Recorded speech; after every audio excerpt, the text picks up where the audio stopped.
시간 함께 하실 말씀은 요한복음의 말씀입니다. 신약성경 요한복음 14장 25절에서 31절의 말씀입니다. 요한복음 14장 25절에서 31절의 말씀입니다.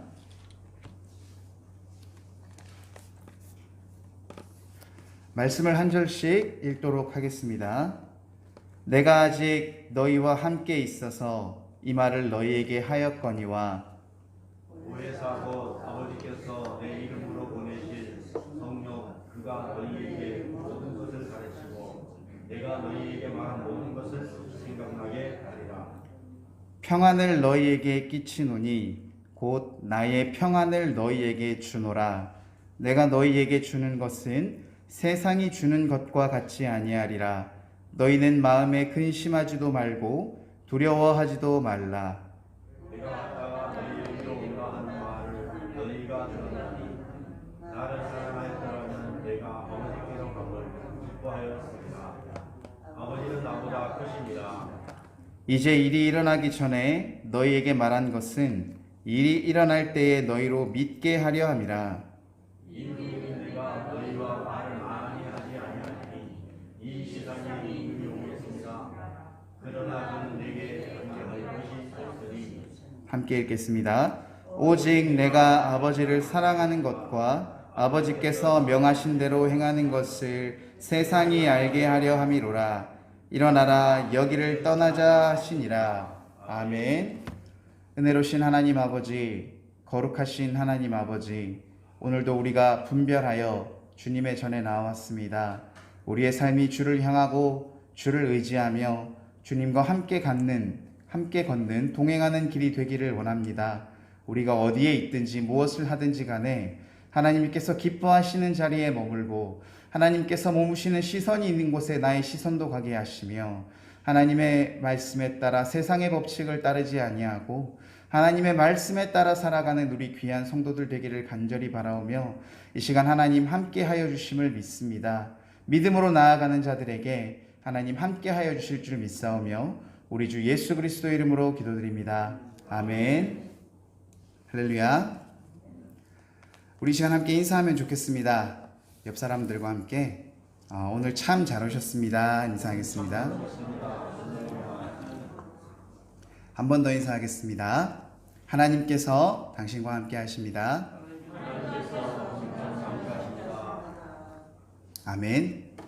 오늘 날씨가 많이 추웠죠. 근데 저는 좀 덥네요.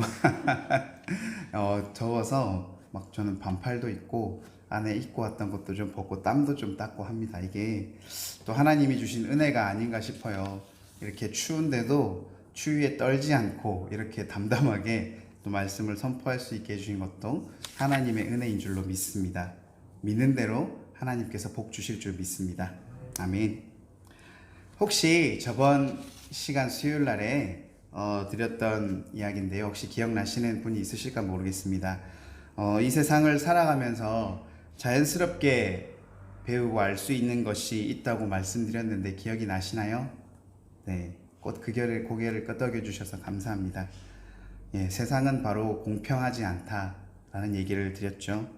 그러면서 이렇게 세상이 공평하지 않지만 우리는 이미 세상에 속한 자들이 아니라 하나님께 속한 자들이기 때문에 때로는 우리가 세상적으로 손해를 본다고 할지라도 그렇다 할지라도 세상의 법칙이 아니라 하나님의 법칙에 따라 살아가면서 천국을 소유하는 그런 하나님의 백성이 되자라는 그런 말씀을 드렸습니다. 이렇게 공평하지 않은 세상이 근데 우리에게 주는 또 하나의 좋지 못한 것이 있는 것 같습니다. 세상 참 나쁩니다. 안 좋은 것만 많이 주는 것 같아요. 그것이 무엇일까요? 세상이 우리에게 주는 좋지 못한 것. 아마 제가 생각하기에는 불안이라는 것이라고 생각합니다. 이 세상을 살아가다 보니까 알게 모르게 우리에게 많은 불안감을 우리에게 주더라고요. 여러분, 저출산의 문제 알고 계시잖아요. 우리나라의 많은 어려운 문제 중에 하나인데 왜 저출산의 문제가 일어나게 될까요? 아이를 낳고 새 생명을 잉태하는 것은 굉장히 중요한 일입니다. 우리가 미래에 살아남기 위해 중요한 그런 역할이죠. 그런데 살면서 아기를 낳고 하는 모습들을 보니까 내 아이를 저렇게 잘 키울 만한 자신이 없는 거예요. 돈이 많고 기회가 많은 사람들에게 항상 그런 불공평한 모습들을 많이 보고, 또 당장 내 앞가림을 하기 힘든 청년들이 아이를 낳는 것을 너무나도 두려워하고 있는 모습, 내가 정말 이 아이를 잘 지켜줄 수 있을까? 잘 키워줄 수 있을까 하는 그런 불안한 마음이 아마 작용하지 않는가라는 생각을 해봤어요. 그리고 또 유명한 말이죠. 우리 N포 세대라는 얘기를 많이 합니다. 제일 처음에 시작은 3포 세대였던 거 기억하세요? 세 가지를 포기하는 세대라고 말을 하죠. 뭔지 아십니까? 연애, 결혼, 출산. 처음에는 소박하게 세 가지로 출발을 했어요. N포는 여러 가지 계속 숫자가 늘어난다는 그런 뜻이라고 이해되시면 되는데, 제가 5포까지는 들어본 것 같아요. 연애, 결혼, 출산에 집, 그리고 경력까지 포함해서 5포라고 하더라고요. 근데 7포 세대가 등장했어요. 7포는 앞에 5가지의 자신의 취미와 인간관계까지 포기하고 살아가는 것을 7포 세대라고 하던데, 저는 몰랐어요. 9포 세대가 나온 줄. 9포 세대가 있더라고요. 앞에 연애, 결혼, 출산, 그리고 집, 그리고 경력, 취미, 인간관계 외에도 자신의 건강, 그리고 외모까지도 포기하고 그저 주어진 대로 살 수밖에 없는 그런 안타까운 청년들의 마음이 여기에 녹아 있는 것 같아요. 그 누가 그것들 중에 하나라도 놓치고 싶은 게 있을까요? 놓치고 싶지 않지만 시대적 상황과 자신의 당장 현재와 미래 삶을 생각해 봤을 때 그런 것들을 다 신경 쓰다 보면 자기가 살아가지 못할 것이라는 그런 불안감이 청년들에게 있는 것 같아요. 그래서 아이들에게 꿈이 뭐냐고 물어보면 어린아이일수록 대답을 잘 하는데, 아이들이 조금 더 세상을 조금씩 알아갈수록 꿈이 없어지더라고요. 그저 돈 많이 버는 것, 안정적인 직장에 들어가는 것, 그런 아이들이 점차 늘어가는 모습들을 우리가 보고 있습니다. 그리고 한때 욜로라는 말이 있었어요. 한 번뿐인 인생, 내 뜻대로 살겠다. 이게 무슨 말입니까? 어떻게 해석하면 좋을 수 있어요. 인생이 한 번뿐이기 때문에 충실하게 살겠다라는 그런 뜻으로 생각하면 이게 굉장히 좋은 뜻으로 쓸 수 있거든요. 근데 이것은 그 뜻을 벗어나서 어차피 내가 해도 할 수 있는데 한계가 있다 보니까 미래를 위해서 현재를 저당 잡히지 말고 그냥 현재를 내가 하고 싶은 대로 살아가고 싶다는 미래에 대한 불안감이 그를 그런 식으로 살아가는 방식으로 만들어가는 한때의 유행이었던 것 같습니다. 그 외에도 우리나라는 북한의 핵위협을 받고 있고요. 또 기후변화를 통한 많은 불안감 속에서 우리가 살아가고 있습니다. 살펴보니까 우리는 참으로 불안을 조장하는 시대에 살고 있는 것 같아요. 그렇지 않습니까? 그런데 한번 생각해 봤어요. 그럼 우리가 왜 평안함을 누리지 못하고 이러한 일들에, 아직 일어나지 않은 일들에 대해서 불안과 걱정, 그리고 때로는 그로 인한 화가 나는 이유들은 무엇일까요? 아마 많은 이유들이, 아마 생각하는 이유들이 있겠지만 제가 생각해 봤을 때는 그것이 나의 삶이 내가 원하고 바라고 기대했던 대로 이루어지지 않기 때문이 아닐까요? 나는 내 삶이 더 멋지고 행복하고 내가 원하는 대로 살아가고 싶은데 그렇게 살려고 노력해 봤지만 내 기대와 맞지 않는 그런 삶의 어려움과 난관들이 자꾸만 나를 실망하게 만들고 그것들이 나를 불안하게 만들고, 그래서 돈이 최고야, 안정적인 게 최고야 라는 그런 생각들이 자꾸만 우리에게 들어온 것은 아닌가 하는 생각이 들었습니다. 한 얘기를 들려드리고 싶어요. 이 얘기를 한번 잘 들어보셨으면 좋겠어요. 어느 아버지의 이야기입니다. 이 아버지에게는 딸이 하나 있었어요. 유치원 다니는 딸이었습니다. 그런데 이 아버지에게 있어서 주말은 늘 긴장되는 하루였다고 해요. 왜냐하면 자기가 낳은 유치원생인 딸을 기쁘게 해줘야 되는 그런 임무가 이 아버지에게는 있었기 때문입니다. 이 아버지가 일주일간 쌓여있던 고단함과 피로와 어려움은 다 뒷전의 문제입니다. 그저 딸이 아빠 놀아줘를 반복하면 아버지는 그것을 기쁘게 받아들입니다. 왜요? 아버지에게 이 딸은 삶의 이유이자 유일한 사랑이었으며 그렇게 사랑하는 가족이자 사랑하는 딸이었기 때문에 그 딸의 요청을 기쁘게 들어줄 수 있었습니다. 그런 아버지와 딸의 관계 속에서 한번 큰 오해가 있었다고 얘기를 해요. 어느 주말에 이 아버지가 사랑하는 딸에게 우리 박물관에 한번 놀러 갈까? 그렇게 얘기를 했다고 합니다. 그렇게 얘기를 하니까 아직 어렸던 딸이 좋아? 하면서 따라갔다고 해요. 그런데 아직 나이가 어렸던 이 딸에게 박물관이라는 곳은 너무나도 생소하고 어려운 곳이었습니다. 그냥 이 아이에게는 놀이동산만이 유일하게 즐겁고 재미있는 곳이었죠. 그래서 자기가 사랑하는 아빠가 우리 박물관 갈까? 그렇게 얘기하니까 놀이동산을 가는가 보다 그렇게 생각하고 아마 있었던 것 같아요. 그래서 그렇기 때문인지 서로 오해가 생겼습니다. 주말에 박물관을 가는데 주말이다 보니까 차가 많이 막혔다고 해요. 차가 엄청 막히고 힘든 길이었, 오랜 시간이 걸렸지만 가는 내내 이 딸은 즐거웠다고 해요. 왜냐하면 조금만 더 가면 내가 즐겁게 놀 수 있는 곳이 나올 거라고 생각을 했기 때문이죠. 그래서 딸은 한껏 기대에 부풀어 있었습니다. 그랬었으니 그 딸이 박물관에 도착한 뒤에 그 딸이 느꼈던 상실감, 당혹감이 얼마나 컸을까요? 재밌는 곳인 줄 알았는데 가보니까 뭐 내가 알지도 못하는 것들만 있고 사람도 없고 떠들지 말라고 하고 뛰지 말라고 하고 얼마나 답답하고 힘들었겠습니까? 그 딸은 기대했던 만큼 실망도 아주 컸을 것입니다. 왜 이런 일이 일어났을까요? 이 아버지도 이 사랑하는 딸이 정말로 기쁘게 해주기 위해서, 행복하게 해주기 위해서 박물관을 데려갔을 거예요. 이 아이에게 뭐라도 한 가지 더 좋은 것들을 보여주기 위해서 놀이동산 말고 더 좋은 곳으로 데려가려는 아버지의 사랑과 깊은 애정이 있었겠죠. 그런데 이 딸에게는 박물관보다는 놀이동산이라는 내가 기뻐하는 것이 더 중요했던 것입니다. 아버지의 그런 사랑과 애정보다 내가 가고 싶었던 곳. 즉, 아버지는 딸에게 박물관이라는 것을 정확하게 말했지만 이 딸은 자기가 가고 싶은 놀이동산으로 해석해서 들었던 거죠. 즉, 이 딸은 자기가 귀로 들리는 진짜 말이 아니라 자신의 기대로 인해서 말을 잘못 들었습니다.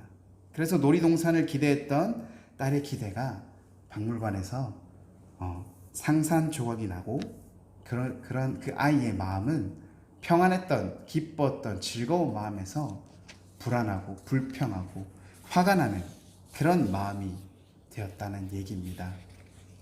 이 얘기를 한 이유는 우리 성경을 살펴보면 예수님과 제자들 사이에서도 기대감이 충족되지 못했기 때문에 일어나는 평안이 사라졌던 불안함이 드러나는 사건들이 사실 생각보다 자주 등장한다는 사실입니다. 우리가 평안하게 살지 못하는 이유, 우리의 기대감이 충족되지 못했기 때문에 예수님을 따르던 그 제자들이었음에도 불구하고 예수님에 대해서 불평하고 실망하는 일이 일어났다는 것입니다. 우리 마가복음 8장 27절에서 38절의 말씀을 살펴보면 우리가 잘 아는 얘기가 나옵니다. 바로 예수님께서 제자들에게 사람들이 나를 보고 무엇이 누구라고 물어보느냐라고 하는 구절입니다. 우리 한번 같이 읽어보겠습니다. 시작. 예수와 제자들이 빌립보 가이사랴 여러 마을로 나가실새 길에서 제자들에게 물어 이르시되 사람들이 나를 누구라고 하느냐. 예수님께서 사람들이 나를 누구랴 하는지 제자들에게 물어봤어요. 이때 제자들이 질문에 답을 합니다. 때로는 세례 요한, 더러는 엘리야, 더러는 선지자 중에 하나라고 이렇게 답변을 하죠. 그때 예수님께서 그 제자들의 대답을 유심히 들었습니다. 그리고 나서 그 제자들에게 다시 묻습니다. 그렇다면 너희들은 나를 누구라고 생각하느냐라고 물어보죠. 아주 유명한 말씀이지 않습니까? 이때 누가 대답합니까? 베드로가 대답하죠. 오늘 저 마가복음의 말씀에는 이렇게 나옵니다. 주는 그리스도이십니다. 라고 아주 정확하게 모범 답안을 말하죠. 아마 예수님께서 이 말씀을 듣고 아마 제자들이 이제 이 제자들에게 나의 사명에 대해서 이제는 말해도 되겠구나라는 마음의 안심이 들었던 건 아닐까요? 이 뒤에 이렇게 말씀합니다. 예수께서 이 말을 모두에게 전하지 말라고 얘기하신 뒤에 31절에 이렇게 말씀을 하십니다. 제가 한번 읽어보겠습니다. 인자가 많은 고난을 받고 장로들과 대제사장들과 서기관들에게 버림받아 죽임을 당하고 사흘 만에 살아나야 할 것을 비로소 그들에게 가르치시되, 이렇게 제자들에게 너희만 알고 있어. 내가 고난을 당하고 또 고난을 받고 죽임을 당하고 그렇지만 내가 사흘 만에 살아날 거야. 그래서 너희들을 만나러 올 거야 라고 말씀하고 계셨습니다. 즉 하나님의 사명을 받은 자로서 십자가의 고난을 당하시지만 다시 살아날 것이라는 것을 제자들에게 선포하셨습니다. 그런데 예수님의 이 믿음에 제자들을 믿음으로 통해서 선포하셨던 이 마지막 사명을 들었던 베드로가 한 행동을 우리는 유심히 좀 살펴봤으면 좋겠습니다. 우리 마가복음 8장 32절의 말씀 한번 같이 읽어보겠습니다. 시작. 드러내놓고 이 말씀을 하시니 베드로가 예수를 붙들고 성전하에. 예수님께서 자신의 사명을 제자들에게 말씀하셨어요. 그랬더니 베드로가 어떻게 했다고요? 예수님을 붙들고 항변하였다라고 되어 있어요. 제가 예전에 이 말씀을 읽었을 때는 그럴 수 있다라는 생각을 했어요. 무슨 말이냐면 항변하였다는 게 무슨 말일까요? 어떤 것에 대항해서 변호했다, 이런 말입니다. 그래서 자기의 선생님이신 예수님께서 고난을 당하시고 죽음에 이르신다는 것이 그 제자였던 베드로에게는 너무나도 걱정이 되고 너무나도 염려가 된 나머지, 예수님 그렇게 하지 마십시오. 제가 그들을 막아보겠습니다. 제가 그들을 설득해 보겠습니다라고 예수님이 그 고난을 당하시는 것을 정말로 걱정되고 염려하는 마음으로 혹시 항변하지 않았을까? 예수님께 그렇게 말하지 않았을까라는 생각을 했었거든요. 그런데 오늘 이 주제를 가지고 이 말씀을 살펴보니까 오늘 이 말씀이 개정개혁 한글어로 번역된 말씀이거든요. 이 말씀이 조금 해석에 조금 문제가 있다는 것을 조금 봤어요. 문제가 됐다기보다는 한국식 표현으로 하다 보니까 조금 정확한 의미 전달이 안 됐던 것 같아요. 영어의 번역에는 뭐라고 되어 있냐면 to rebuke him이라고 되어 있습니다. 이 말이 무슨 말이냐면 그를 질책하다, 그를 꾸짖다, 그를 비난하다 라고 되어 있습니다. 이것도 혹시 영어 번역이니까 좀 틀리지 않을까 해서 신약 성경의 원문인 헬라어 성경의 구절도 한번 살펴봤어요. 뭐라고 되어 있냐면 에피티마오라고 적혀 있습니다. 이 말 똑같습니다. 우리 뒤에 33절에 나오는 말씀인데 예수님께서 베드로를 꾸짖는다 할 때 그 단어랑 똑같습니다. 무슨 말입니까? 예수님께서 제자를 꾸짖을 때 썼던 그 단어가 베드로가 예수님께 했던 그 말과 똑같았다는 것입니다. 이 말은 베드로가 예수님이 걱정돼서 너무나도 염려되어서 제자의 입장에서 예수님을 만류한 것이 아니라 예수님을 붙잡고 예수님에게 그렇게 하면 안 된다고 질책하고 비난하고 꾸지람을 하는 그런 어투로 얘기를 했다는 얘기입니다. 놀랍지 않습니까? 우리가 알고 있는 베드로가 주는 그리스도라고 고백하는 베드로가 어떻게 예수님께 이렇게 말을 할 수 있었을까요? 이 항변하며 앞에 있는 단어가 붙들고라고 되어 있습니다. 이 말을 좀 더 해석해 보면 좀 더 정확하게 와닿는데, 이 단어를 헬라어로 살펴보면 어떤 걸 취하다, 가지다, 당기다의 뜻을 갖고 있습니다. 그래서 아까 그 말씀을 좀 더 정확하게 설명을 해보면, 예수님이 고난 당할 것이라는 말을 들은 베드로가 화가 나서 예수님을 자신에게로 끌어당겨서 예수님께 질책하고 꾸짖는 말을 했다는 말이 됩니다. 상상이 나가십니까? 베드로가 이렇게 말했다는 것이 너무 놀랐습니다. 어떻게 베드로가 예수님의 제자면서 그 공생의 기간 동안에 예수님과 누구보다 붙어 다녔으며 그 기적과 이적을 살펴보고 함께 동행하며 그 누구보다 많은 말씀들을 배움받고 함께 했던 그 베드로가 왜 예수님을 그렇게 몰아세울 수밖에 없었을까요? 여러분, 그것은 앞서 얘기했던 예수님께서 제자들에게 보여주셨던 그리스도와 베드로가 기대했던 예수님의 모습과 너무나도 달랐기 때문입니다. 앞서 한 예화를 드린 것을 기억하십니까? 아버지가 정말로 이 딸을 사랑하고 아끼고 애정하는 마음으로 데려가려고 했던 박물관. 그 박물관은 그 딸아이가 어떻게 알아들었습니까? 자기가 기대하는 대로 놀이동산으로 오해를 해서 받아들여서 그것들이 어긋났을 때 그의 기분이 산산조각 나고 그의 마음이 불편해지기 시작하고 아마 떼쓰며 울지 않았을까요? 이 말씀과 너무나도 유사하지 않습니까? 예수님께서 제자들에게 이 말씀을 하시기 전에 있었던 사건을 살펴보면 예수님께서 맹인을 고치셨고요. 4,000명이나 되는 사람을 먹이셨고요. 그 위에 갈릴리 지방을 돌아다니면서 수많은 이적들을 많이 보여주셨어요. 베드로가 그 3년의 사역들을 따라다니면서 예수님의 능력과 예수님의 기적을 그 누구보다도 바라보면서 무엇을 느꼈을까요?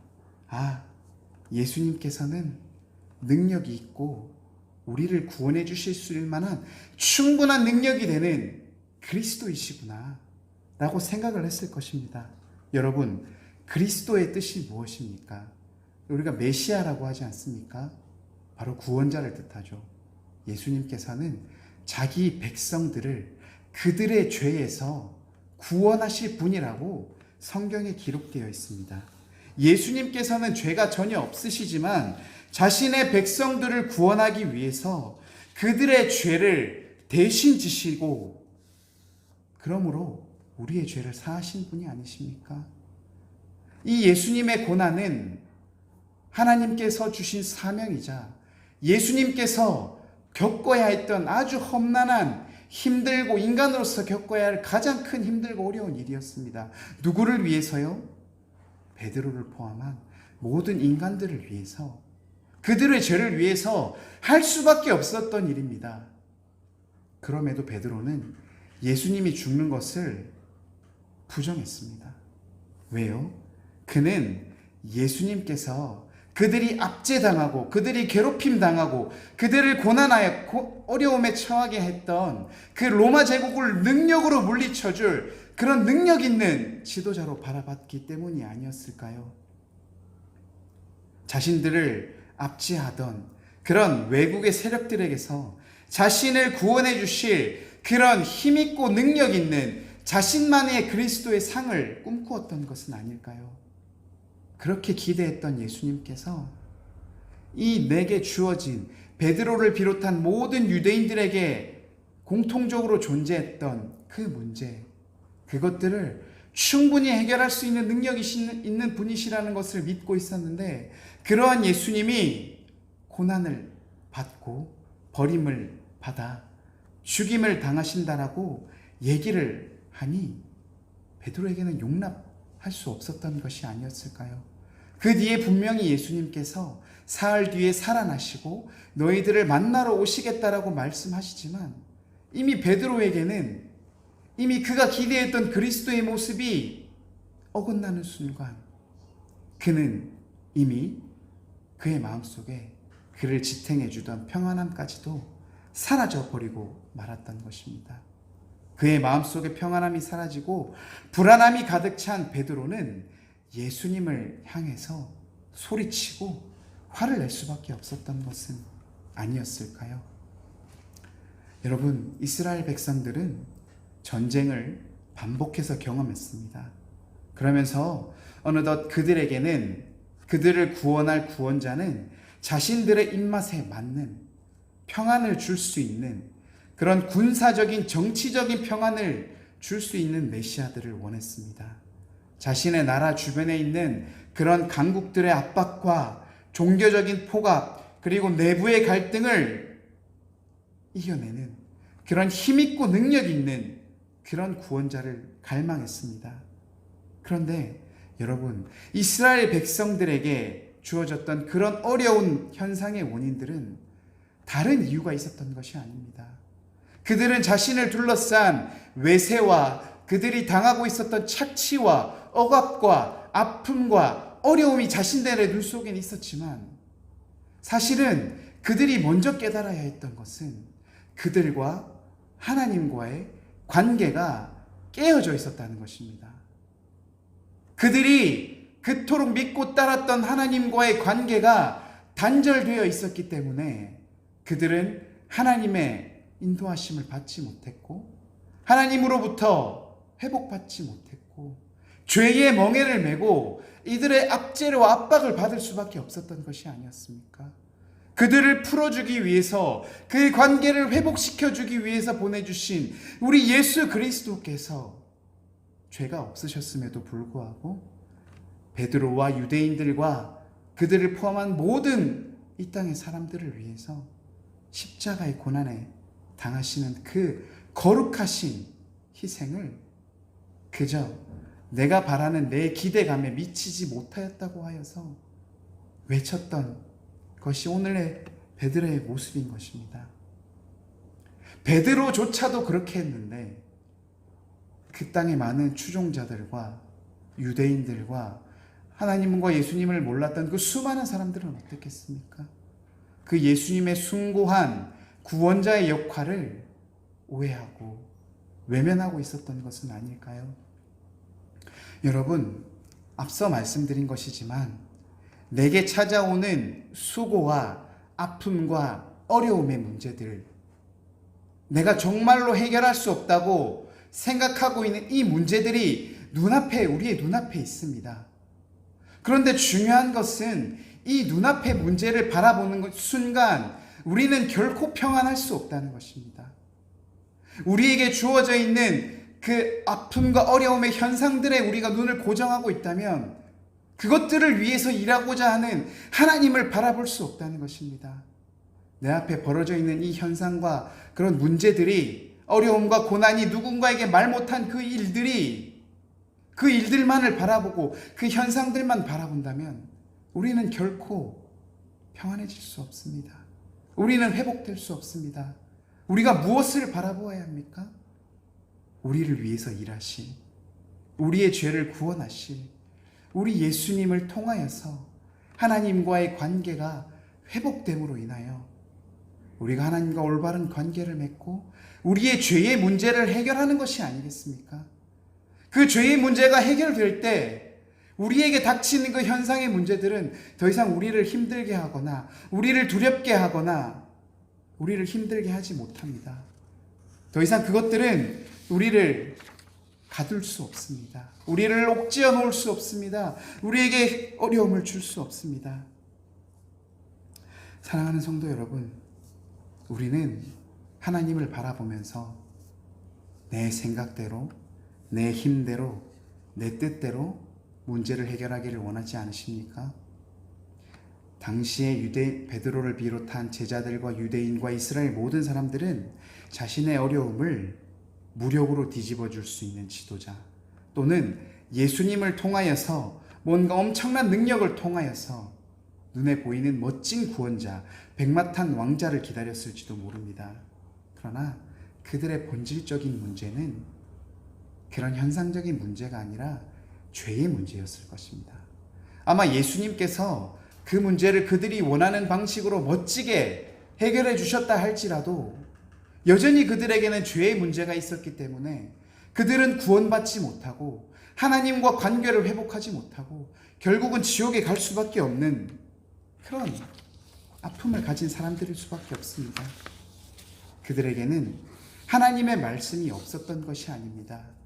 그저 하나님의 말씀을 믿고 싶지 않았을 뿐입니다. 내 기대감, 내가 원하는 대로 하나님을 끼워 맞춰서 예수님이 예수님인 줄을 몰랐던 겁니다. 나를 위해 온 구원자가 구원자인 줄을 몰랐던 것이 이들의 큰 문제였던 것입니다. 그래서 하나님께서는 사랑하는 백성들을 위해서 수많은 선지자들과 그들을 돕는 예언자들을 보내주셨음에도 불구하고 그들은 그들을 알아보지 못했고 그들을 잡아서 죽이거나 모욕하거나 어려운 일에 빠지게 박해하였던 것들을 우리는 성경을 통해 볼 수 있습니다. 그런데 참으로 놀라운 것은 그럼에도 하나님께서는 우리에게 신실하시다는 것입니다. 그리고 끊임없이 우리에게 진리로 눈을 돌리기를 원하시고 계십니다. 사랑하는 성도 여러분, 여러분들이 가지고 있는 불안의 문제는 환경에서 찾을 것이 아니라 예수님을 발견치 못하는 그 눈의 원인이 있음을 알아야 합니다. 우리 육체의 눈이 아니라 우리의 영적인 눈이 떠져야 한다는 것입니다. 우리가 정말로 진정한 평안을 누리기 위해서는 우리가 이제는 예수님을 예수님으로 볼 줄 아는 영적인 눈을 떠야 할 것입니다. 우리 본문의 27절 말씀 우리 마지막으로 한번 같이 읽어봤으면 좋겠습니다. 말씀 시작. 평안을 너희에게 끼치노니 곧 나의 평안을 너희에게 주노라. 내가 너희에게 주는 것은 세상이 주는 것과 같지 아니하니라. 너희는 마음에 근심하지도 말고 두려워하지도 말라. 아멘. 여러분, 나의 평안을 너희에게 주노라. 이 말이 무슨 말일까요? 이 말씀은 우리 예수 그리스도를 통해서 그동안 하나님과 단절되었던 하나님과의 나와의 관계를 회복하고 그로 인해서 예수님을 통해서 우리가 하나님과의 관계가 회복됨으로써 그것이 우리에게 평안이 된다는 말씀입니다. 단지 문제 한두 개가 해결되는 그런 낮은 세상의 평안이 아니라 세상이 줄 수 없는 평안, 오직 예수 그리스도만이 하실 수 있는 그러한 평안. 그래서 우리가 하나님과의 관계가 회복되고 우리가 하나님의 자녀가 되었을 때 이제 더 이상 우리는 마음에 근심하지도 말고 두려워할 필요도 없다는 것을 예수님은 제자들에게 말하고 있는 것입니다. 사랑하는 성도 여러분, 이제는 하나님과 단절됨이 우리 죄의 문제가 된다는 것을 반드시 깨닫으시기를 바랍니다. 예수님을 온전한 예수님으로 바라보며 그러한 예수님을 믿음으로써 우리가 죄의 문제를 해결함으로 세상이 줄 수 없는 평안을 소유하는 참된 하나님의 자녀로서 살아가시기를 간절히 소망합니다. 아멘. 은혜로우신 하나님 아버지, 오늘도 말씀을 통하여서 하나님 우리에게 평안을 주심을 감사드립니다. 하나님 우리에게 자유의지를 주셨습니다. 하나님을 믿는 것 또한 우리의 자유로 주셨습니다. 그러나 하나님만이 우리에게 참된 자유를 주실 수 있으며 하나님과의 관계의 단절은 우리 예수 그리스도만이 해결할 수 있는 문제임을 우리가 이 시간 깨닫기를 원합니다. 우리가 생각하는 우리의 기대가 만들어낸 하나님과 예수님이 아니라 우리를 구원하신 그 참된 예수 그리스도를 우리가 바라볼 수 있는 영적인 눈을 뜰 수 있도록 하나님 도와주시옵소서. 그리하여 예수님을 참된 예수님으로 바라보며 하나님과의 관계가 회복되므로 나의 현상적으로 두렵게 하는 그 모든 문제를 넘어서서 세상이 줄 수 없는 평안을 소유하는 우리 귀한 삼광의 성도들이 될 수 있도록 하나님 축복하여 주시옵소서. 말씀을 듣는 자마다 믿음으로 화답할 때 심령이 하나님께 진리의 말씀으로 새겨질 줄 믿습니다. 하나님 함께하여 주시옵소서. 감사드립니다. 우리 주 예수 그리스도의 이름으로 기도드립니다. 아멘.